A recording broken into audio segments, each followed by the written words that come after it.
Hi viewers, welcome to super power பக்தி channel. நான் இந்திரா. இது கந்த புராணம் அத்தியாயம் 11.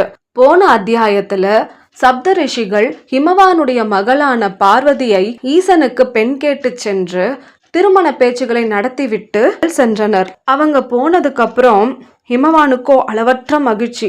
மறுநாளே நடக்க போற மகளுடைய திருமணத்திற்கு தேவையான காரியங்களை எல்லாம் வேக வேகமா செய்ய தொடங்கினான்.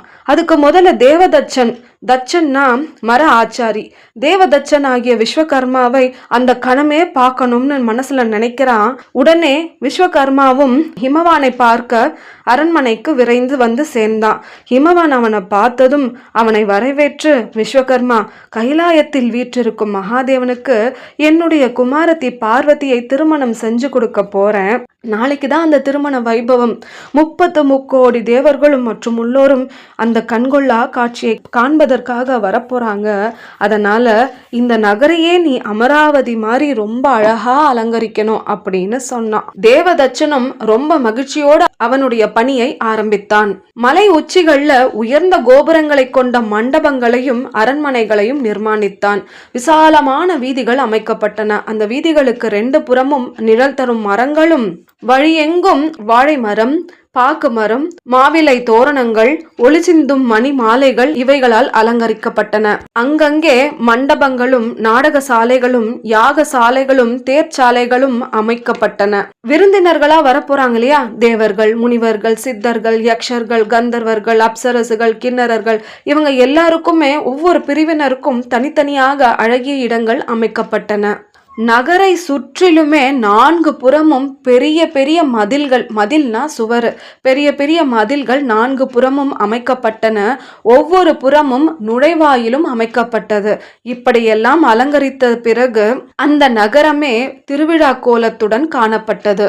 அடுத்து திருமண மண்டபத்தை அலங்கரிக்கிறான். எப்படின்னா, நவரத்தினங்களால திருமண மண்டபத்தை கட்டுறான். அதனுடைய தூண்கள்ல அழகிய பலவிதமான பதுமைகளை தாங்கி நின்றன.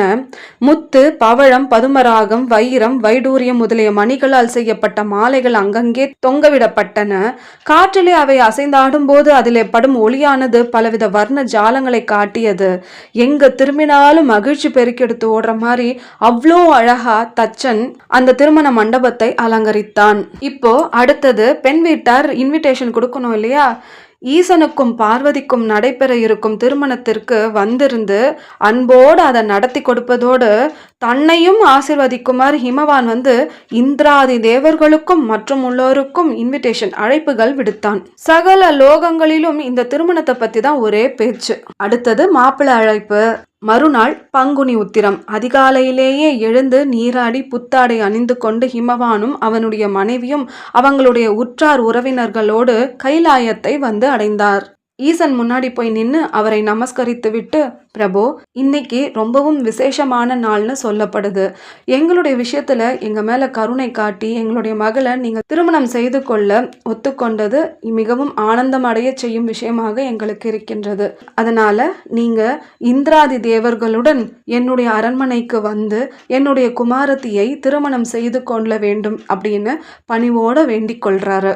ஈசனும் அந்த கோரிக்கையை ஏற்று, நான் உடனே கிளம்பி பூதகணங்களும் ரிஷிகளும் புடைசூழ்ந்து வர உங்களுடைய அரண்மனைக்கு திருமண மண்டபத்துக்கு வந்து சேர்றேன் அப்படின்னு தெரிவித்தாரு.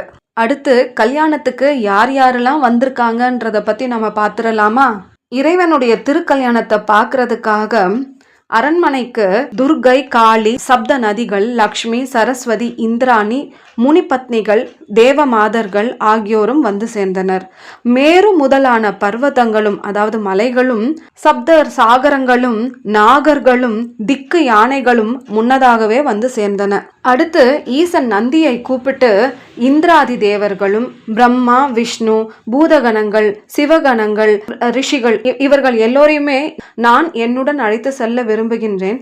அதனால அவங்க எல்லாத்தையுமே கைலாயத்துக்கு உடனே வர சொல்லு அப்படின்னு சொல்றாரு. உடனே அவர்களும் கைலாயத்துக்கு வந்து கூடினார்கள். அதாவது இவங்கெல்லாம் மாப்பிள்ளை வீட்டுக்காரங்க. மாப்பிள்ளை வீட்டுக்காரங்களாம் யார் யாருன்னு பார்த்துடலாமா. காலாக்னி ருத்ரன், பிரம்மாண்ட ருத்ரன், ஆடகேச ருத்ரன், வீரபத்ரன், மகாசாஸ்தா, ஏகாதச ருத்ரன், அஷ்டமூர்த்திகள், குண்டோதரன், கண்டாகர்ணன், பினாக்கி, பானுகம்பன், சங்குகர்ணன், காலகண்டன், தண்டி, நீலன், கரன், விஸ்வமாலி, ஈசானன் இவங்க எல்லோருமே சூலமேந்திய கோடிக்கணக்கான பூதகணங்களோடு கைலாயத்துக்கு வந்து சேர்ந்தாங்க. இவங்க மட்டும் இல்ல, தேவர்களுடன் இந்திரனும், நட்சத்திர கூட்டங்களுடன் சந்திரனும் மற்றும் கிரகங்களோடு வித்யாதரும் முனிவர்களும் வந்து சேர்ந்தனர். இவங்க மட்டும் இல்லைங்க, வேதங்கள், சாஸ்திரங்கள், மந்திரங்கள் இது எல்லாமே இறைவனோட செல்லணும் அப்படின்னு ஒரு உருவம் எடுத்து வந்து சேர்ந்தாங்க கைலாயத்துக்கு. இதோடு அன்ன வாகனத்தில் பிரம்மனும், கருட வாகனத்தில் விஷ்ணுவும் கைலையை வந்து அடைந்தார்கள். வந்தவர்களை எல்லாம் ஈசன் தம் முன் அழைத்து வருமாறு நந்தியிடம் சொல்ல, அனைவரும் எம்பெருமான் முன் வந்து நின்று அவரை வணங்கி வேத வாக்கியங்களால் பலவாறு போற்றி புகழ்ந்தனர். பிரபோ, தங்கள் கருணையே கருணை. சனகாதியருக்கு ஞானம் உபதேசிப்பதன் மூலம் எங்களுக்கும் அதாவது உயிரோட இருக்கிறதுக்கு யோகத்தை காட்டி விட்டீங்க, அப்படி அருள் செஞ்சிட்டீங்க அப்படின்னு சொல்லி அவரை புகழ்ந்து பாடுறாங்க. அடுத்த நிகழ்ச்சி ஈசனை திருமண கோலத்தில் அலங்காரம் செய்வதுதானே. நான்முகன் மணக்கோலத்திற்கான ஆடை ஆபரணங்களை ஈசன் முன் சமர்ப்பித்து அதையெல்லாம் ஏற்றுக்கொள்ளுமாறு வேண்டினாரு. உடனே மகாதேவனும் அப்பொருட்களை எல்லாம் அவருடைய திருக்கரத்தில், அதாவது அவருடைய திரு கைகளால தொட்டு அருளி, நான்முகா அதாவது பிரம்மா, நீ அன்போடு கொண்டு வந்த இந்த ஆடை ஆபரணங்களை நான் அணிந்து கொள்வேன், எனக்கு மிக்க மகிழ்ச்சியாக இருக்கின்றது அப்படின்னு சொல்றாரு.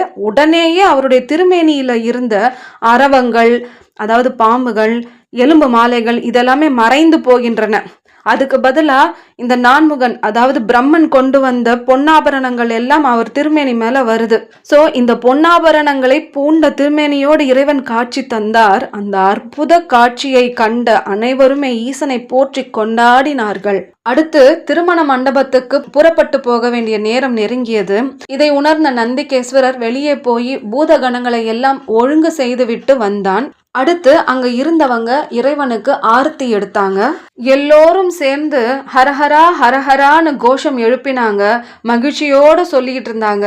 வேதங்கள், அஷ்டமங்கல பொருட்களை ஏந்தி வந்து ஈசனை வரவேற்றன. இறைவனுடைய வாகனம் ரிஷபம் இல்லையா? ரிஷபத்தின் மீது அவர் ஏறி உட்கார்ந்தார். ஹரஹரா ஹரஹரா என்ற வாழ்த்தொலி கிளம்பியது. பல வகையான வாத்தியங்கள் பேரொலியை எழுப்பின. எப்படிப்பட்ட வாத்தியங்கள் தெரியுமா?